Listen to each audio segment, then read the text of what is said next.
Assalamualaikum warahmatullahi wabarakatuh. Selamat datang di channel saya Biologi Kelas. Hai Akif, tahukah engkau bagaimana proses peredaran darah di dalam tubuh manusia? Saya belum tahu. Mari kita dengarkan Bu Ani menjelaskan mekanisme peredaran darah manusia. Bersama saya Andi Syamsuryani, guru biologi SMA Negeri 3 Bone, Sulawesi Selatan. Kali ini saya akan menjelaskan mekanisme peredaran darah manusia.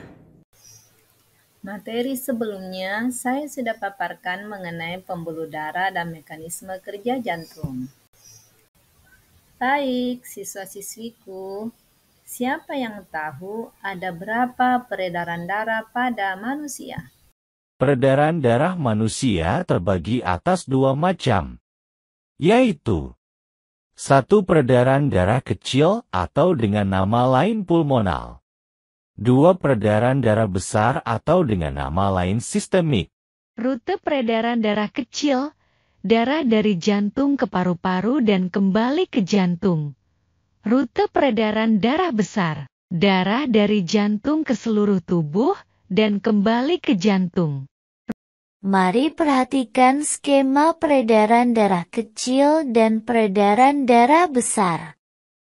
Skema peredaran darah kecil. Perhatikan rutenya. Skema peredaran darah besar. Perhatikan rutenya. Bagaimana mekanisme peredaran darahnya, Bu? Silakan dengarkan penjelasan saya. Saya akan menjelaskan mengenai sistem peredaran darah kecil. Yang saya lingkari di gambar, ini adalah peredaran darah kecil atau biasa juga disebut peredaran darah pulmonal.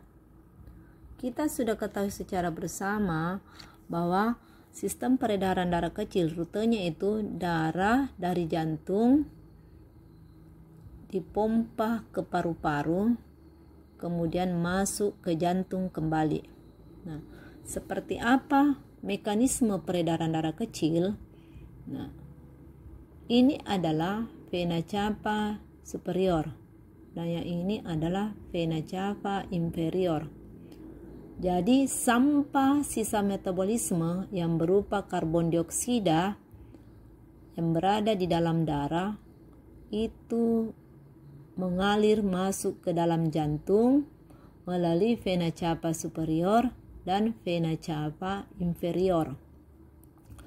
Ketika darah sudah masuk di dalam jantung di atrium kanan, maka pada saat ventrikel kanan mengembang atau berelaksasi, maka darah dari atrium kanan mengalir masuk ke ventrikel kanan melalui katup tricuspidalis. Pada saat ventrikel kanan mengerucut atau kontraksi, maka darah yang ada di dalam ventrikel kanan dipompa keluar meninggalkan jantung melalui katup pulmonalis akan mengalir menuju ke paru-paru kiri dan ke paru-paru kanan melalui arteri pulmonalis.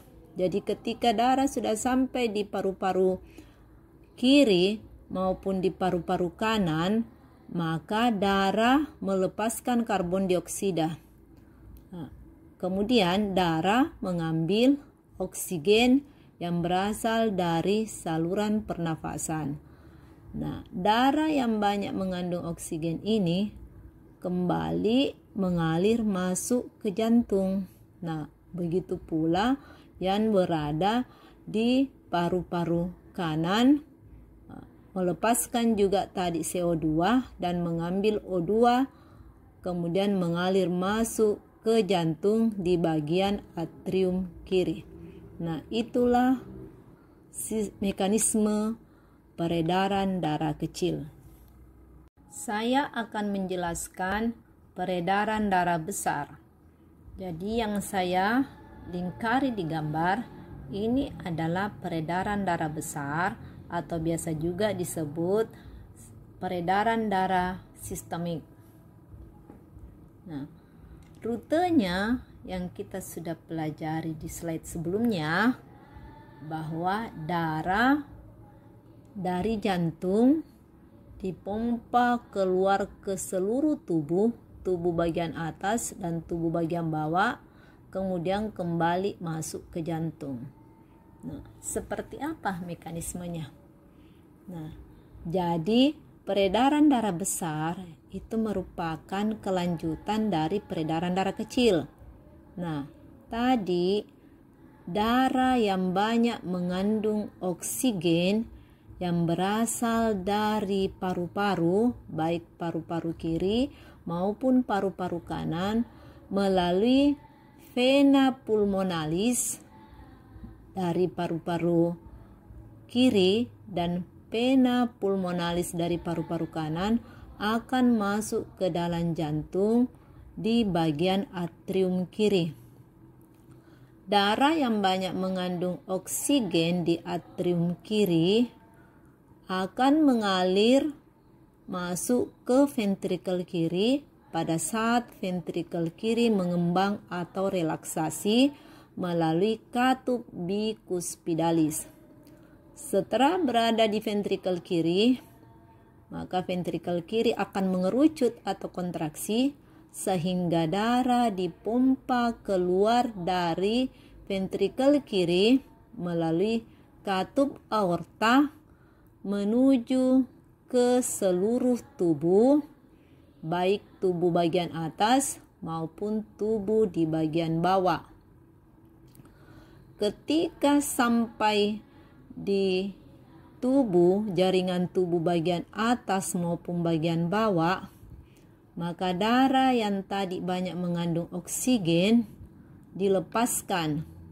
Begitu pula di tubuh di bagian bawah, darah banyak mengandung oksigen dilepaskan, kemudian darah mengambil CO2 yang berada di jaringan tubuh baik bawah maupun jaringan tubuh bagian atas, itu berupa sampah sisa metabolisme, itu karbon dioksida. Nah, darah kemudian dari jaringan tubuh bagian bawah maupun jaringan tubuh bagian atas kemudian mengalir masuk kembali ke jantung melalui vena cava inferior dan vena cava superior masuk ke jantung di bagian atrium kanan. Jadi seperti itulah mekanisme peredaran darah besar atau sistemik. Itulah penjelasan atau pemaparan saya mengenai mekanisme peredaran darah pada manusia. Gambar di samping merupakan gambaran aliran atau peredaran darah kecil dan peredaran darah besar. Thank you for watching and see you in the next video.